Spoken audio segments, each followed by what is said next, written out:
యేసునామమునే పాపికి రక్షణ సర్వజగమునందు. యేసునామమునే పాపికి రక్షణ సర్వజగమునందు.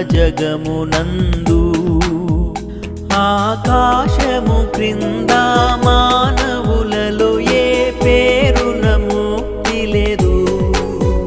ఆకాశము క్రింద మానవులలో ఏ పేరున ముక్తి లేదు.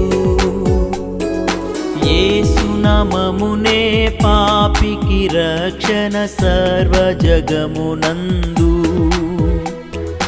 యేసునామమునే పాపికి రక్షణ సర్వజగమునందు.